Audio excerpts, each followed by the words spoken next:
And let's now speak to Dr. Jakkie Cilliers, who is with the Institute for Security Studies. Dr. Cilliers, good evening. Thank you so much for making time for us. I want to start off here. I'm going to go straight to the Constitutional Court matter because in July 2021, there was a matter before the Constitutional Court. It related to the former president of the country, Jacob Zuma. Eventually, when he was arrested, there was violence that played out in KwaZulu-Natal as well as Gauteng. 300 people died. An expert panel report found that there were some lapses in the intelligence system. And I wonder this time around, with a matter again before the Constitutional Court relating to former President Jacob Zuma, if we believe that our intelligence systems are really tight and up to the task at hand, should any violence play out? Good evening. Good evening, Eldrin. Well, the reality is we don't know. There has been two reports that have pointed to the challenges within the intelligence community. We've had ministers speak about it, but very little has emerged in the public domain. The briefing today from the cluster would indicate that they are quite serious. But, this relates much more to, I would say, detectives' work and police intelligence than to the broader intelligence community. We learned quite a few lessons with what's happened in KwaZulu-Natal previously. And clearly from the cluster, there is a focus because they recognize that KwaZulu-Natal is where the competition between MK, the ANC, and to a lesser degree, the EFF and the IFP will come to a head. So the briefing was quite impressive and convincing. Let's hope that we won't see that level of violence, but our indications are that the police are quite prepared.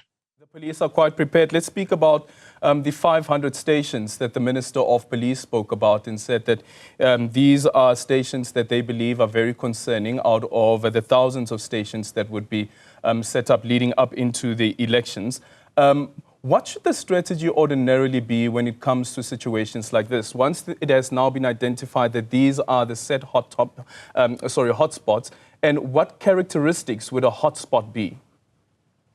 Well, we have for many years been calling for the police to use crime pattern analysis and intelligence to determine where crime happens, because crime in South Africa is not evenly spread across the country. There are specific policing precincts that have significantly higher crime than others. So I was very glad to hear about the focus on the 500. Obviously, what we will find there is a heavier security deployment. We may find also that the police may encourage election monitors to deploy on those areas. But of course, the minister was very clear today, Becky Cele, not to tell what the security cluster is going to do with regard to deployment, and nor should one expect that. But I would assume that we would see a heavier police and perhaps even defense deployment around those 500. And the majority of them would be in the KwaZulu-Natal, possibly to a degree in Eastern Cape, because that's the province that has the second highest murder rate in South Africa. And then, of course, in the Western Cape. But I think generally the focus is KwaZulu-Natal. Yeah. The police officers that will be deployed during this period, of course, very important as well. Looking at the contingent, the minister doesn't want to say the exact number of police officers that would be deployed. But here's the other conundrum I think that the government is faced with is some unions have rejected the wage offer that has been presented by the Minister of Public Service and Administration.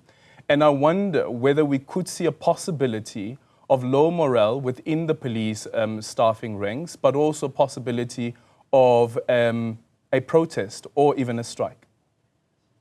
I don't think so. I think given the challenge around the elections, the challenge for violence, if necessary, we may find additional regulations coming out. I'm not concerned about that. I think the police are well aware of that. The security cluster is well aware of that. And of course, the winter season is always the season that we head for strikes and labor challenges and issues. But the sense one got is that the security cluster is very intent that we do not have a repeat of the, let's call them the Zuma riots of a while ago, and that they are going to make sure that that does not repeat itself. Yeah. The Minister of Defense spoke about the collaboration and the protocol that has been established between the Department of Justice and Constitutional Development, SEPS, as well as the NPA to try and prioritize all election-related crimes. And I guess this is to try and speed up the prosecutions before the courts. But the other issue is, I don't know if you were listening to the press briefing this week with the NDPP, Advocate Shamila Batoy. She said that there are some problems with the justice system itself when it comes to the judiciary and how long it takes for them to deal with matters. In this statement, there wasn't any mention of a special court that will be set up to deal with these cases. What's your take on this? Yes, I also noticed that, and that probably means that they're going to try and deal with any election-related matters through the normal court system. So a memorandum of understanding has been signed between the Department of Justice, the NPA, and the police. So that was a bit strange, but I assume we are well aware of the problems within the criminal justice system. The courts are clogged up. The police have their challenges. The NPA is slow, and so on and so forth. One hopes, no additional detail was provided, that they will therefore use the normal court system to deal with crimes that relate to electoral violence. And I think what was particularly important was the focus that was placed today on incitement, the use of social media. That's hugely important that we deal with that and we don't find that that ignites the incendiary situation around the elections. Yeah, well, with that as well, because it speaks to misinformation, disinformation, and we know the risks that really poses is during COVID-19, there was a special dispensation that was created where it was actually criminalized. And I don't see that happening this time around, that spreading fake news could be a criminal offense. And considering how sensitive elections are, shouldn't that have been something that the criminal justice system pursues? Well, you know, we've had, they made a call today on political representatives, political leaders to speak responsibly and to be careful about what is said. They referred to the election monitors that are going to be deployed by civil society. The problem, I guess, is that when it comes to Jacob Zuma, the ANC has been treating him with kid gloves. You know, has he been expelled? Is he a member? And all kinds of stuff. So one doesn't know if this will carry on through the elections. Because I think that MK is presenting a clear challenge to the ANC, particularly in KwaZulu-Natal. Perhaps not that much nationally, although it will take the ANC down a few percentage points. So we are hoping that there will be some restraint, but and we're also hoping that it will be applied particularly also to MK, because it's MK, the EFF, that traditionally have been tending to be more incendiary in their remarks, but we have no further indication of what steps are going to be taken, apart from the reference to the applicable law. I think it was the Criminal Matters Amendment Act that was referred to today. Yeah. A final one, cybersecurity. Do you think that that's a challenge at all for the country and for the IEC?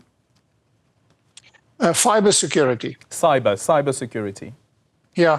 Well, I don't know. I think that what we do know is that it's the situation elsewhere in the country, that there are possible external involvement in South Africa's elections, and that external parties are perhaps even funding some of the parties, because particularly MK, there's sort of a debate about where it gets its resources to run the kind of campaign that it is running nationally.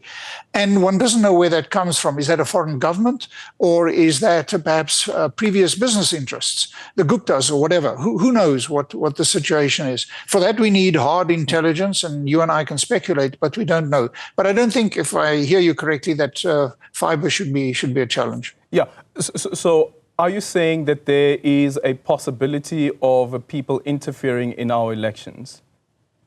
Yes, I think that has been well established, that Russia has a particular interest in what happens in South Africa. I think there's that's no secret. There has been a lot of speculation, no evidence, lots of speculation that it may be trying to support the ANC and MK I don't understand the logic of supporting those two. But given the fraught international relations, the competition between particularly, let's call it the West and what's happening in Russia, to a lesser degree China, there's been a lot of speculation in media in South Africa, social media in particular, in some platforms that we may have found some questioning where the party political funding comes from, on the one hand, and also referring to the extent to which Russia, which is well known for this, is in actual fact maybe actively interfering through social media in the South African election campaign. I would not be surprised. And we haven't heard anything as yet from any of the security apparatus of government. No, because the problem is for them, they need to respond on hard evidence. Yeah. And I think in this kind of situation, that kind of hard evidence could only come from what we track with regard to financial movements and transfer that comes through the Financial Intelligence Center. Thank you so much for your time. That is Dr. Jakkie Cilliers, who is with the Institute for Security Studies. So the road leading now to, of course, the elections, the 29th of May. How do you feel? Do you feel safe at all? And do you think that our intelligence system will be able to ensure that the elections are free and fair? Let's move now to this.